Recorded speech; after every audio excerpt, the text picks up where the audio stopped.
Hola a todos, mi nombre es Edwin Acho, médico residente de endocrinología del Hospital Sabugal. Vamos a hacer el segmento de endocrinología y estos son los 5 temas grandes a los cuales nos vamos a enfrentar.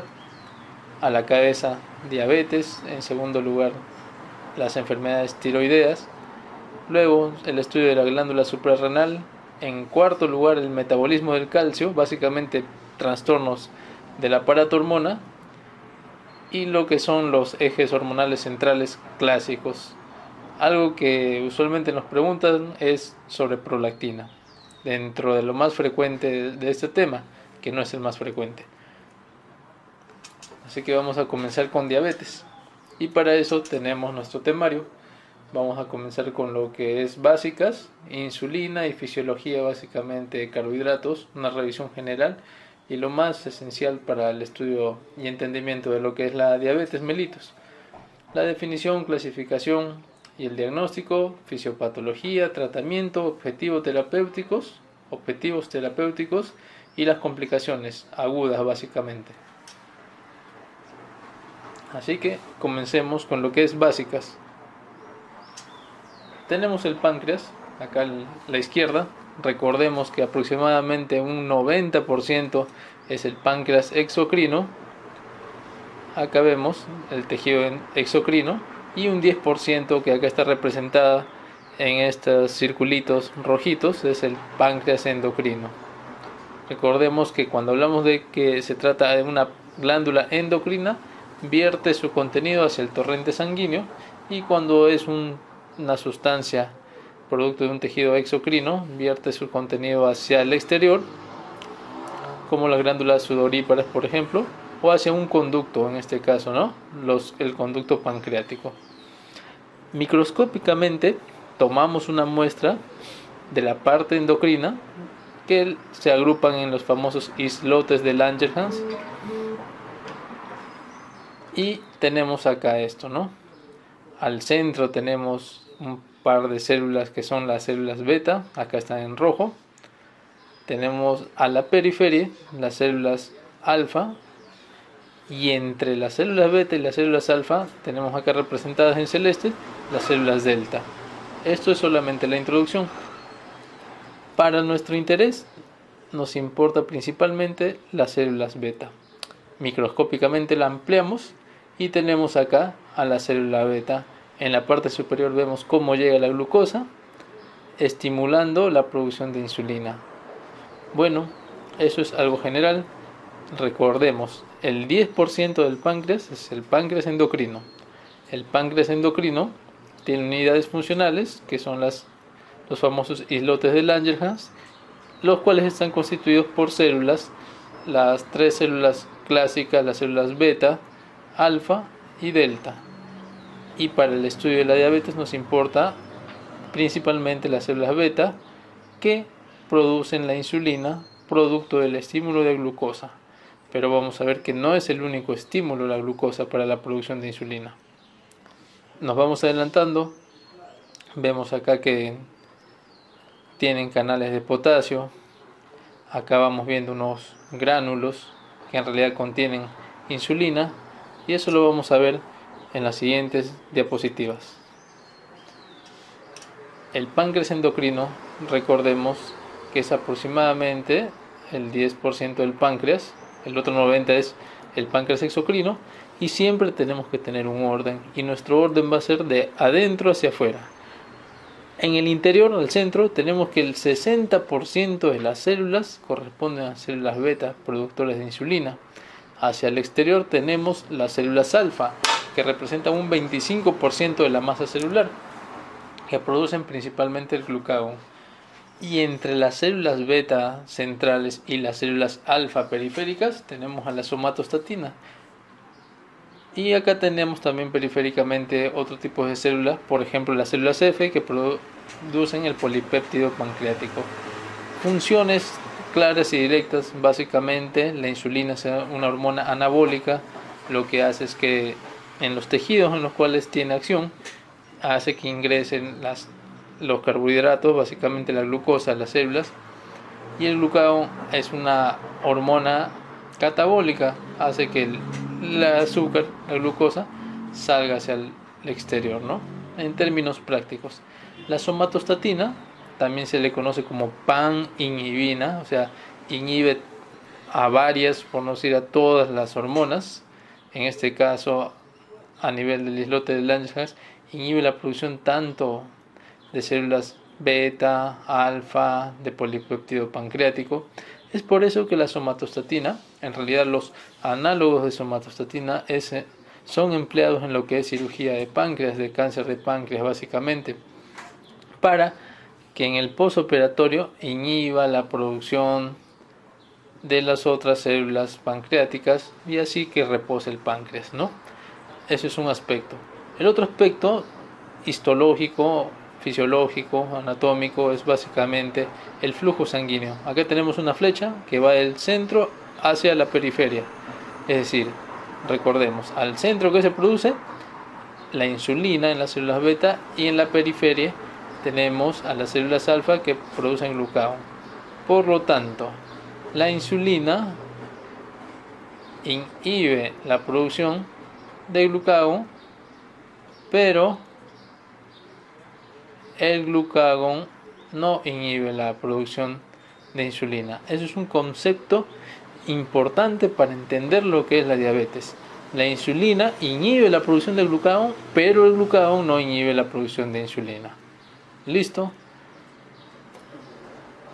Acá tenemos una molécula de insulina que se produce en las células beta del islote de Langerhans correspondiente al páncreas endocrino. Así es como se produce. Miremos que tiene varias cadenas, acá ilustradas en diferentes colores, y este gráfico acá lo tenemos a la derecha, un poco más ordenado. Para entender mejor cómo es esta molécula, vamos a separarlos, ¿no? Tenemos, recuerden acá, un péptido señal, nos dice. Luego tenemos un péptido C, y esta molécula, en realidad no es la insulina, es la molécula de insulina original con algunos otros cambios estructurales. Acá tenemos el péptido C y el péptido señal. Lo que conforman en realidad la insulina son la cadena A y la cadena B, pero esto lo vamos a ver acá. Lo mismo, tenemos el péptido señal, la cadena B, acá está como región B, el péptido C o región C y la región A o el péptido A. Así es como se produce en el retículo endoplasmático rugoso, ¿no? Luego, por acción proteolítica, a nivel del aparato de Golgi, se forma lo que es la proinsulina. Esta molécula original es la preproinsulina. Ya haciendo la escisión, la proteólisis de este péptido señal, que es captado en el aparato de Golgi, se libera de este péptido señal y queda la cadena B, la cadena A, unidas por el péptido C. Y miren otro detalle, hay puentes disulfuro que conectan la cadena A con la cadena B para hacer finalmente otra vez más lisados mediante proteólisis, y se separa el péptido C y la insulina con su cadena A en verde, y acá en naranja la cadena B, unidas por puentes disulfuro 1 y 2, ¿no? Y esto es la insulina madura la que tiene efectos. El péptido C también tiene cierta actividad insulínica, pero no es igual. Importante, miren, se forma una cadena, una molécula de insulina, se forma una molécula de péptido C. Eso nos lleva a un concepto de la equimolaridad, es decir, yo quiero saber si este páncreas o el páncreas de una persona está produciendo insulina en cantidades adecuadas. Puedo medir el péptido C e indirectamente, algunos dicen, pero es directamente como vemos, porque se producen en cantidades equimolares, estoy viendo si este páncreas está produciendo insulina. Concepto importante. El péptido C nos sirve para saber si es que el páncreas está produciendo insulina. ¿Y cuál es el metabolismo de esa insulina? Es básicamente 60-80% hepático, miren, es alto, renal 10 al 20%, y se degrada también el tejido muscular y adiposo en 10 al 20%. Por lo tanto, enfermedades hepáticas y renales afectan lo que es la depuración, el metabolismo de la insulina. Por eso que en la enfermedad renal, ya que no se puede degradar, hay mayor retención de insulina, y en muchos casos hay pacientes con diabetes y enfermedad renal que ya no requieren el uso de fármacos tipo insulina, ¿no? Porque lo poco o mínimo que producen básicamente pacientes con diabetes tipo 2 les basta para poder mantener la homeostasis de carbohidratos. Bueno, hasta ahora hemos visto que hay un páncreas endocrino, un páncreas exocrino, y en el páncreas endocrino, que se organiza en islotes de Langerhans, hay unas células beta que producen insulina. Hemos visto que la insulina se forma en el retículo endoplasmático rugoso, tiene dos cadenas, cadena A y cadena beta, y que por cada molécula de insulina se produce una molécula de péptido C, el cual nos sirve para medir indirectamente cómo se está produciendo la insulina en el páncreas. Conceptos importantes hasta ahora a recordar. El segundo punto es ver que la producción de insulina es de dos tipos. Una producción basal en respuesta a una producción de glucosa de todo el día. Miren acá este rectángulo. Entonces necesitamos insulina, este otro rectángulo de acá arriba, para aplacar a esta producción de glucosa de forma basal. Entonces hay una producción basal de insulina que aproximadamente en una persona adulta es 1 unidad internacional por hora, es decir, basalmente aproximadamente producimos 24 unidades de insulina.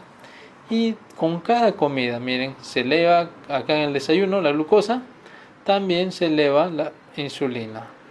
Acá en teoría a veces no, eso es como si no comiéramos nada, pero en realidad podemos tener un snack, un piqueo, ¿no? También se produciría un piquito de insulina, pero acá tenemos con la comida, que es una de las comidas del día, siendo la redundancia más representativas, también hay otro pico, y con la cena también.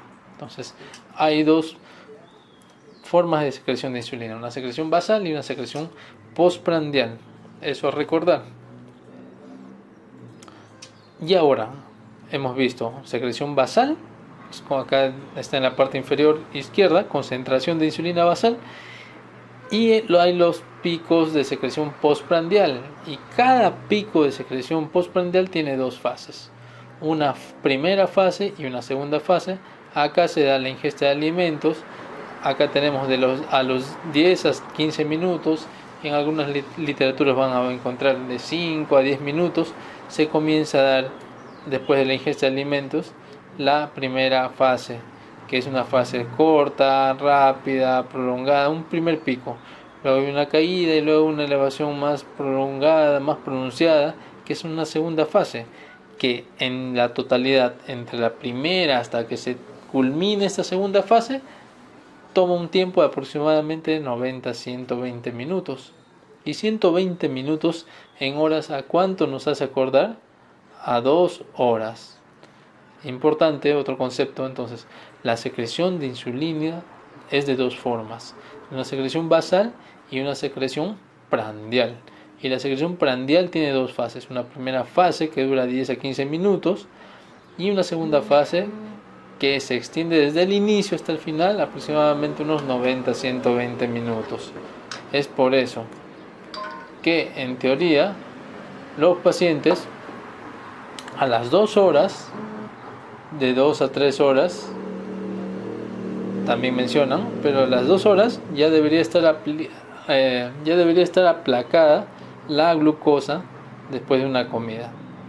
No sería normal que después de este tiempo esté la glucosa elevada, quiere decir que la insulina no ha hecho efecto, o es insuficiente, o es de mala calidad.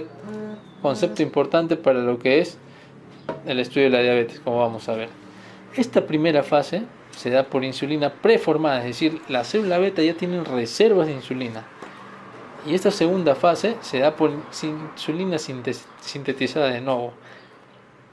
Se agotaron las reservas y de inmediatamente en la célula beta ya se está produciendo nueva insulina.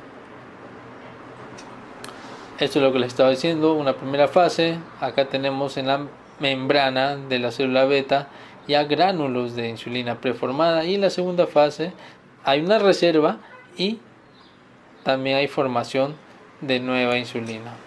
Entonces, en esta fase acá es uso de reserva más síntesis de nuevo, mientras acá en esta primera fase es la insulina que ya hay de reserva. Esto es lo que pasa molecularmente, bioquímicamente en la célula beta. Tenemos la glucosa que se encuentra en el torrente sanguíneo, entra a través de un transportador que se llama GLUT tipo 2, ya vamos a ver lo que son los transportadores GLUT, y activa una serie de cascadas metabólicas, llega a la mitocondria, o aumenta el ATP, cierra canales de potasio, ingresa el calcio, y el calcio mueve los gránulos de insulina y la insulina se libera y se va a los tejidos dependientes de insulina. Bueno, hasta ahí vemos que un estímulo para la producción de insulina es la glucosa, pero no es el único. También hay otro, por ejemplo, que son los grupos de las sincretinas, que ya vamos a ver lo que son las sincretinas.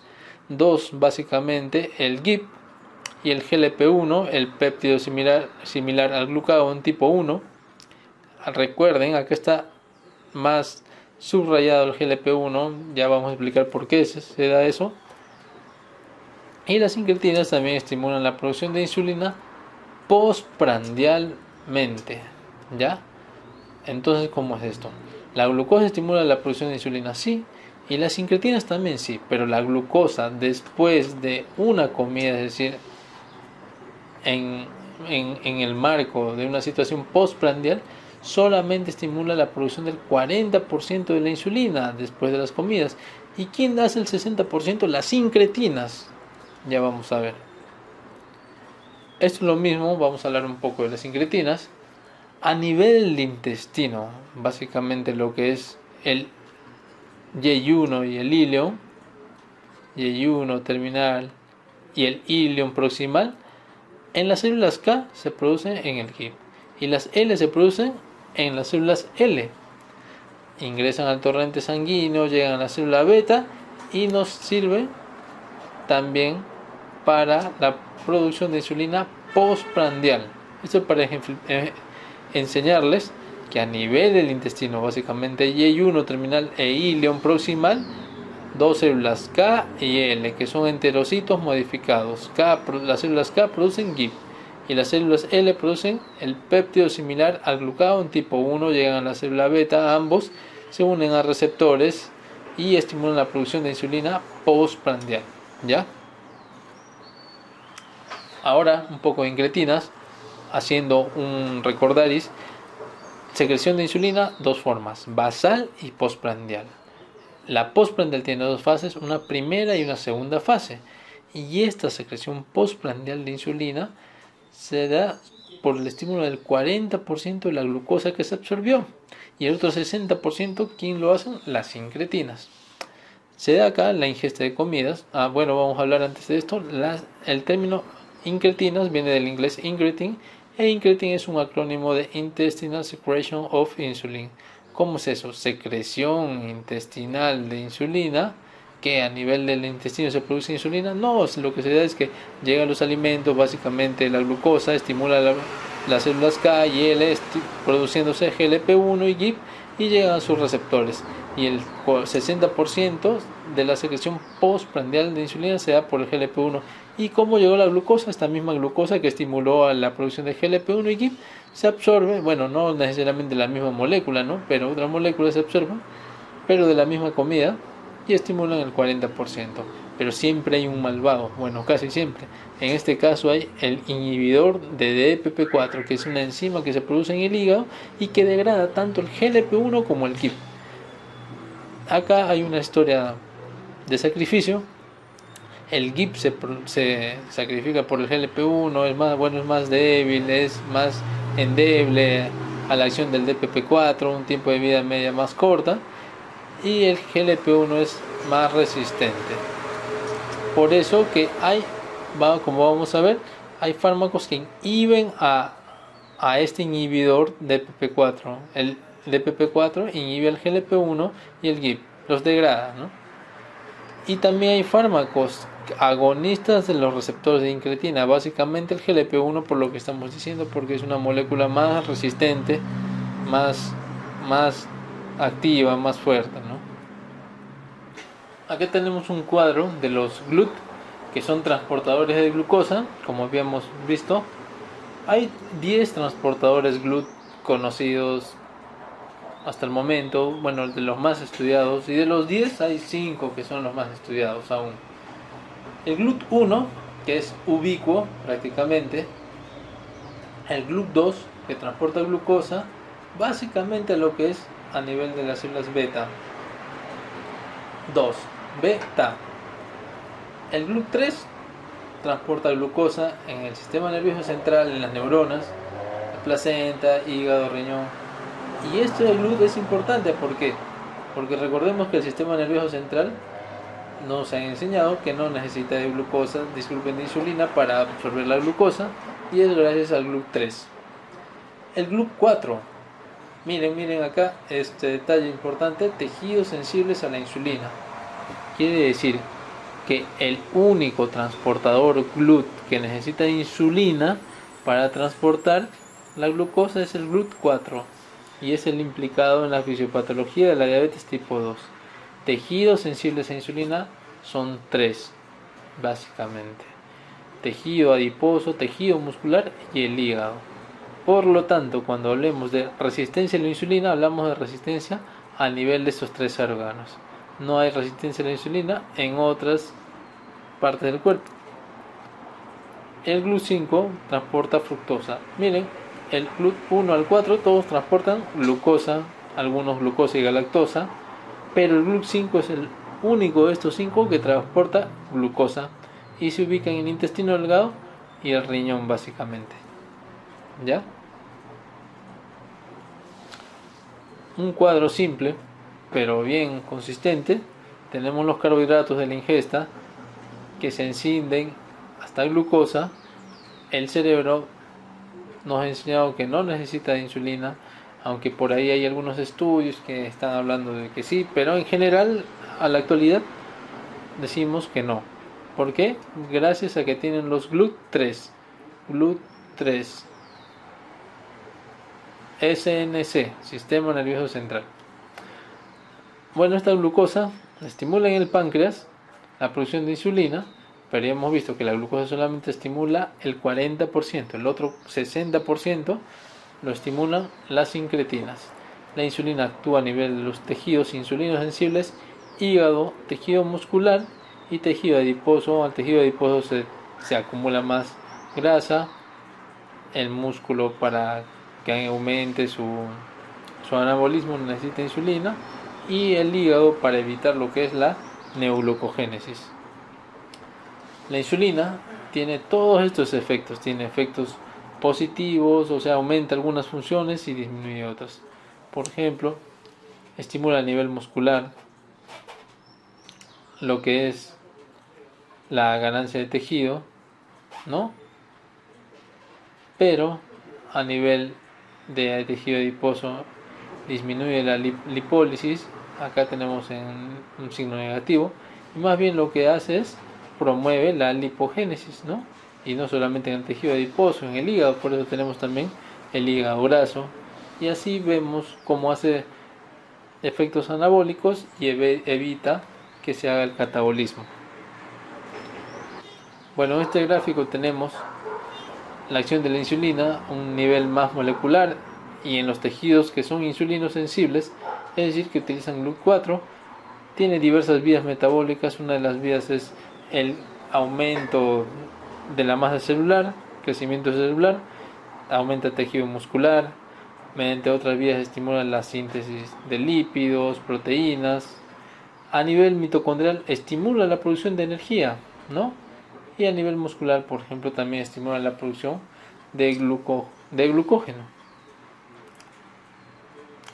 Entonces, el resumen al momento sería que tenemos una secreción de insulina basal y prandial. ¿Basal para qué? Para inhibir la neoglucogénesis hepática. Y prandial, que se da después de cada comida.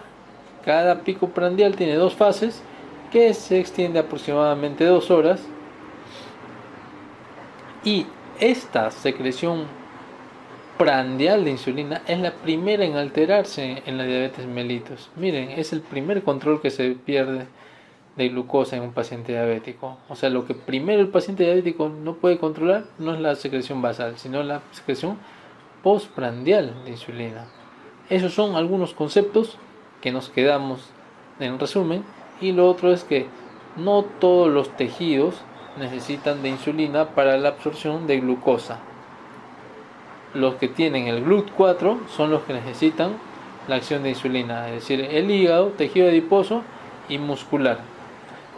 En cada clase que hagamos vamos a tener un resumen que nos va a servir para entender lo que es todos esos conceptos que pueden ser mezclados. Nos llevamos el resumen y es lo que nos va a permitir desarrollar las preguntas en las siguientes fases. Eso sería todo por esta clase. Muchas gracias.